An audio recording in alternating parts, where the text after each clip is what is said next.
Yeah, so when I came to PowerTap, the PowerTap was a wired interface. So there was a receiver down in the chainstay area, and then there was a wire that went all the way up to the bike computer.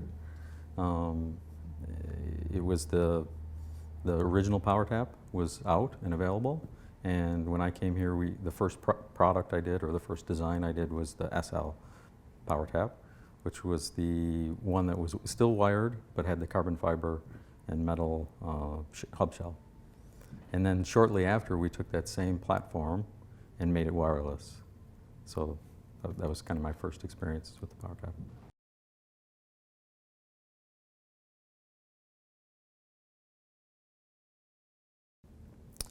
So the PowerTap had low frequency coupling between the PowerTap and the receiver, which was nearby like 7 inches, and they were below 9 kilohertz. And if you're below 9 kilohertz, you're free to do whatever you want. You don't have any FCC restrictions.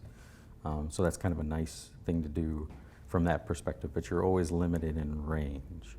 And nobody likes the wire and the setup for the wire to go from the receiver, which was 8 inches away, all the way up to the handlebar. So we knew we had to get rid of the wire and the mess of the wire where you have all the cable ties and that would collect dirt along your tubes too.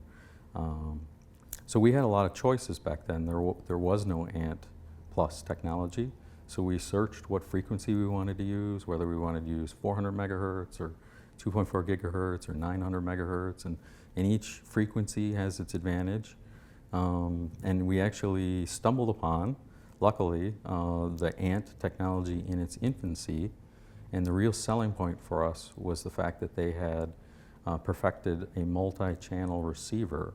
So we could put the receiver in our yellow bike computer at the time and receive heart rate, speed and cadence, and power as well. So having the ability to have 3 channels was really the seller for us.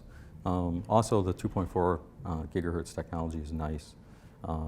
It's actually not so nice from a telemetry standpoint.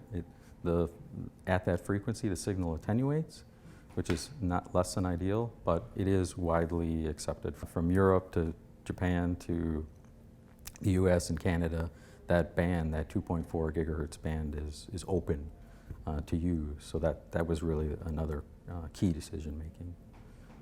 So once we found that, it was actually called Picotan technology at the time, and it was from Dynastream, and they were using it in some product specialty stuff that they were developing.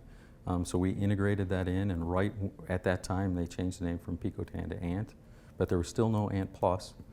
So we did all our stuff on our own network, and then right at that time is when ANT Plus started, and they started to formalize specifications for heart rate monitor, and speed and cadence came first, and then we helped develop the power, ANT Plus, the official power specifications. Yeah. So it's hey, if you thought that, if you like that video, if you like that video, okay.